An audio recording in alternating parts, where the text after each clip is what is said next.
जय हिंद, नमस्कार। मैं मोहन पाठक और आज हम बात करेंगे सिंधु घाटी सभ्यता के बारे में। सिंधु घाटी सभ्यता एक ऐसी सभ्यता है जो हमारे देश की हजारों वर्ष पुरानी सभ्यता है, जिसके समाप्त होने को लेकर भी विद्वानों में मतभेद आते हैं। लेकिन अगर हम बात करेंगे अन्य दुनिया की सभ्यताओं से, तो उससे कहीं विकसित अपने देश की सिंधु घाटी सभ्यता थी। सिंधु घाटी सभ्यता जो है वो कई प्रकार में मिलती है, जैसे हड़प्पा, कालीबंगा, अन्य जगहों पर मिलती है। उनकी हम डिटेल में चर्चा करने वाले हैं। और सिंधु घाटी सभ्यता के जो अवशेष हैं वो भारत में तो मिलते ही हैं, लेकिन हमारे पड़ोसी देश पाकिस्तान में भी मिलते हैं, क्योंकि पाकिस्तान तो भारत में ही था। तो आइए जानते हैं कि सिंधु घाटी सभ्यता है क्या।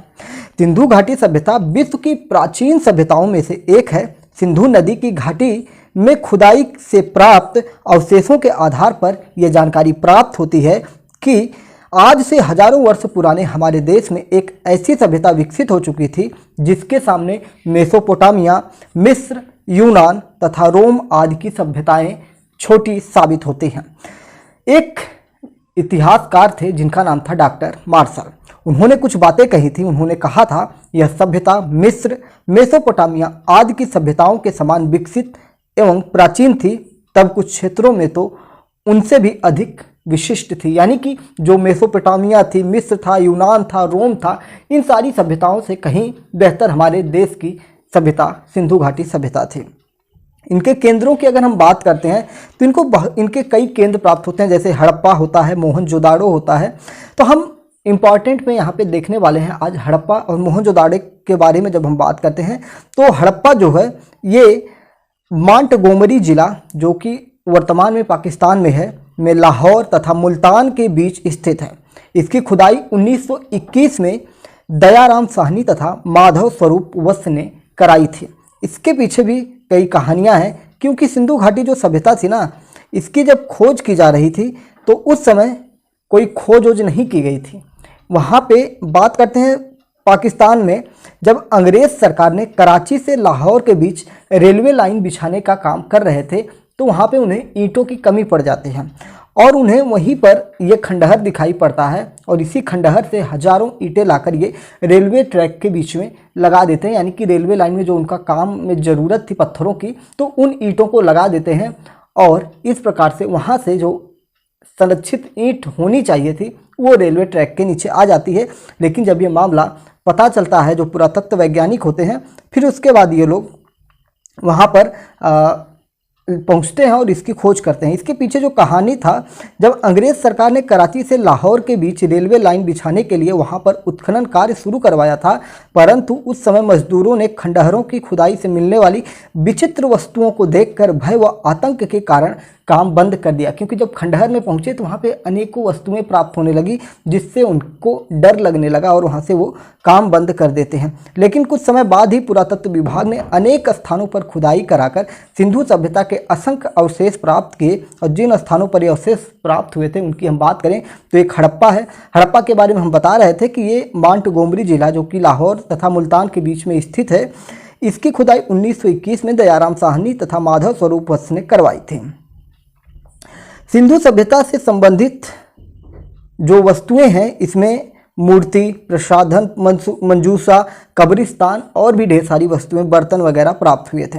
बात करते हैं मोहनजोदड़ो की। आपने देखा होगा कि एक फिल्म भी आई थी मोहनजोदड़ो, जिसमें बॉलीवुड में फिल्म आई थी और उसमें काल्पनिक तरीके से दिखाया जा रहा था, लेकिन जिस तरीके से उसके समाप्ति को दिखाया गया कि बाढ़ आती है, पुल टूटता है और फिर उसके बाद मोहनजोदड़ो समाप्त हो जाता है, इन सारी चीज़ों को लेकर बहुत सारे मतभेद हैं। बहुत सारे लोग कहते हैं कि जो सिंधु घाटी सभ्यता थी वो महामारी से भी हुई, समाप्त हो सकती है, या किसी आक्रमण के द्वारा समाप्त हो गई, या अकाल पड़ने से लोग चले गए थे। और फिल्म में तो दिखाया गया कि बाढ़ आने से ये सारी चीज़ें हुई थी। मोहनजोदड़ो की बात करेंगे तो यह वर्तमान पाकिस्तान के लरकाना जिले के कराची से लगभग 500 किलोमीटर उत्तर की ओर स्थित है। मोहनजोदड़ो का शाब्दिक अर्थ है मुर्दों का टीला। क्या है? मुर्दों का टीला।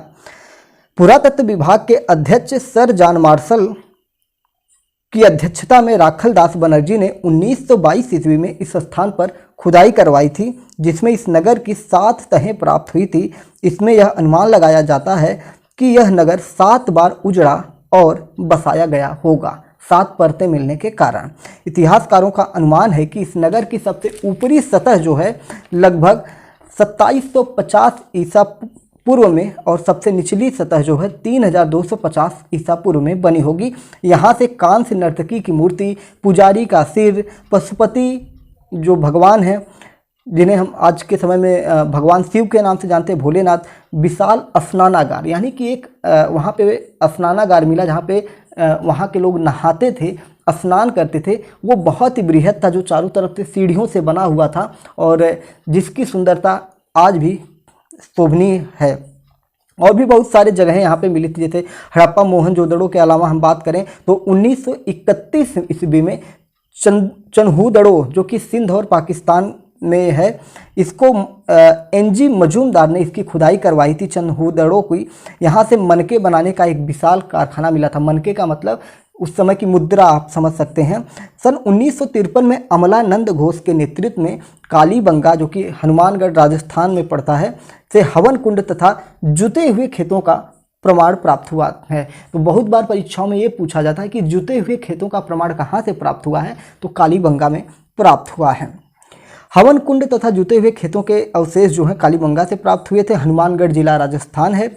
1955 में फजल अहमद खान ने कोट दीजी जो कि सिंध पाकिस्तान में है में खुदाई करवाकर संस्कृति की 16 तहों के अवशेष खोज निकाले। सन 1957 में M.R. राव ने लोथल जो कि अहमदाबाद गुजरात में है, लोथल गुजरात में है, और वहाँ पर उत्खनन से एक गोदी तथा बाड़ा चावल के अवशेष खोज निकाले। और 1964 में एक और खोज हुई, जगपति ज्योति सुरकोटदा या सुरकोटडा, ये अन्य किताबों में अन्य अन्य नामें दिए होते हैं, तो आप जानिएगा सुरकोटदा जो कि बलूचिस्तान में है और ये दशक नदी के पास में है। यहाँ से एक घोड़े का अवशेष प्राप्त हुआ था, यानी कि सिंधु घाटी सभ्यता के समय घोड़े का प्रयोग किया जाता रहा होगा, इसलिए घोड़ा प्राप्त हुआ था। 1962 में जॉर्ज डेल्स ने सूत कांगेडारे जो कि बलूचिस्तान वही दशक नदी के पास है से बंदरगाहों के अवशेष प्राप्त किए थे। बंदरगाह का मतलब होता है जहाँ से समुद्री मार्ग होता है, समुद्री स्टॉप होता है, जैसे बस स्टॉप होता है, रेलवे स्टेशन होता है, उसी तरह जो समुद्र में नाव चलती हैं उनका जो स्टॉप होता है उसे बंदरगाह के नाम से जानते हैं। पत्तन भी लोग कहते हैं, ठीक है। जैसे मुंबई में सबसे बड़ा बंदरगाह है, गेटवे ऑफ इंडिया के आसपास आप देख सकते हैं।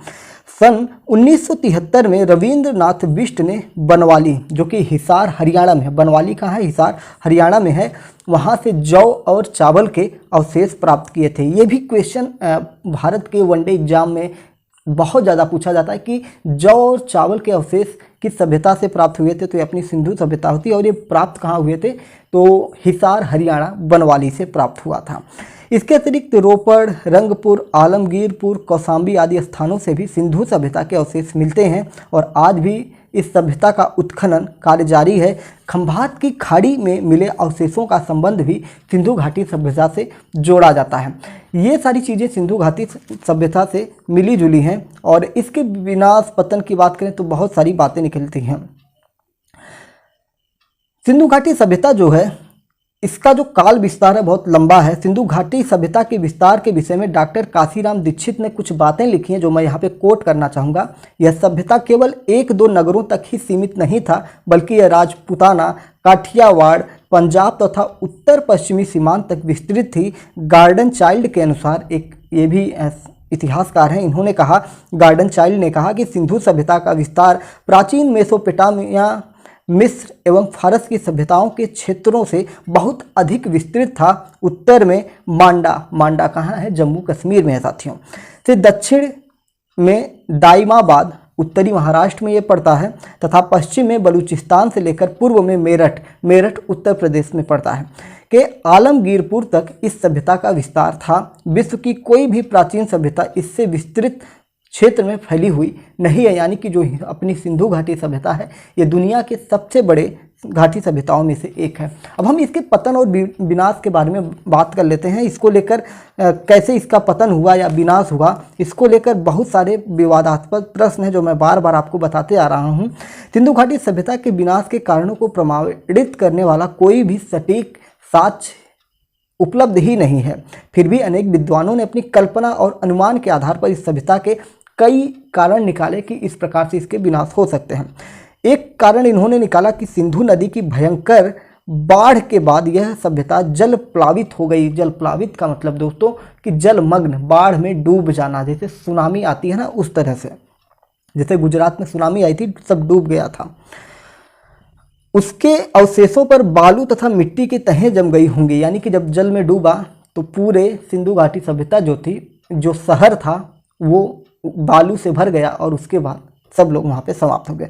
कुछ लोग कहते हैं कि आर्यों तथा सिंधु वासियों के मध्य भीषण युद्ध हुआ था। आर्यों को मध्य एशिया का माना जाता है, लेकिन आर्यों को लेकर भी जो विद्वान हैं उनमें मतभेद है। बहुत सारे विद्वान कहते हैं कि जो आर्य हैं वो भारत के ही थे, लेकिन बहुत सारे विद्वान ये कहते हैं कि आर्य मध्य एशिया से चलकर भारत आए थे। आर्यों तथा सिंधु वासियों के मध्य भीषण युद्ध हुआ, जिसमें सिंधु वासियों की पराजय हुई तथा इस सभ्यता का नाश हो गया था। कुछ और मत हैं, सिंधु प्रदेश में होने वाले जलवायु परिवर्तन के कारण इस सभ्यता का विनाश हो गया। जलवायु परिवर्तन का मतलब सूखा होना, बाढ़ आना, वही सारी चीज़ें हैं। किसी भीषण भूकंप ने सिंधु घाटी सभ्यता का नामो निशान मिटा दिया होगा। ये भी संभावनाएं लगती हैं कि भूकंप आई होगी, या अनावृष्टि तथा बाह्य आक्रमण भी इस सभ्यता के कारण हो सकते हैं, जिन्होंने इसको नष्ट कर दिया है। अगर हम इसके निष्कर्ष पर पहुंचे कि इसका निष्कर्ष क्या हो सकता है, तो सिंधु सभ्यता के पतन का विनाश में भूकंप, बाढ़, अनावृष्टि, विघटन तथा बाह्य आक्रमणों का मिला जुला हाथ था। इन कारणों में चाहे जो भी कारण रहे हों, परंतु अल्प समय में ही एक दैदीप्यमान सभ्यता काल के कठोर हाथों में विलीन हो गई थी, यानी कि एक महत्वपूर्ण जो सभ्यता थी वो समाप्त हो चुकी थी। तो इस प्रकार से हमने जाना कि जो सिंधु घाटी सभ्यता है वो कितनी महत्वपूर्ण है हमारे भारत देश के लिए, और हमारे देश को जो लोग पिछड़ा कहते हैं कि भारत पिछड़ा है, अंग्रेज आए थे भारत को पिछड़ा बोलते थे, लेकिन सिंधु घाटी सभ्यता के जब आप वहाँ के कल्चर के बारे में जानेंगे, जब सिंधु घाटी सभ्यता किस प्रकार से वहाँ डेवलपमेंट के कार्य हुए थे, जो स्नानागार था, वहाँ पे जो सड़कें थी और वहाँ पे जो नालियाँ थी, उन सारी चीज़ों के बारे में जब आप पढ़ेंगे या उनके बारे में जानेंगे, तब आपको पता चलेगा कि सिंधु घाटी सभ्यता कितनी डेवलप सिटी रही थी। वहाँ पे मुद्रा का प्रचलन था, व्यापार के भी साक्ष्य मिलते हैं कि ये लोग व्यापार करते थे, जैसा कि मैंने बताया कि बंदरगाह मिले थे, खेती की जाती थी, जौ और चावल के साक्ष्य मिले जो कि आपका हरियाणा, हिसार में प्राप्त हुआ था।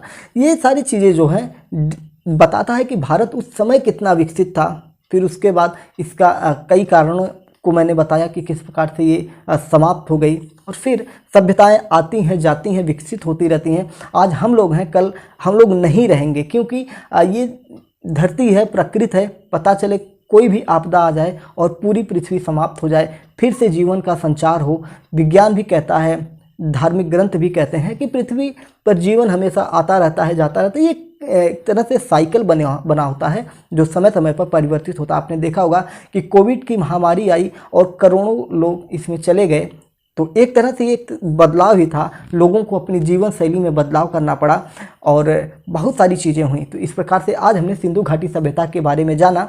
कल गुड मॉर्निंग पॉडकास्ट में कुछ और जानेंगे। खैर, पॉडकास्ट तो मैं ऑडियो के माध्यम से लाता था, लेकिन आज मैं सुबह सुबह कुछ नया लेके आया।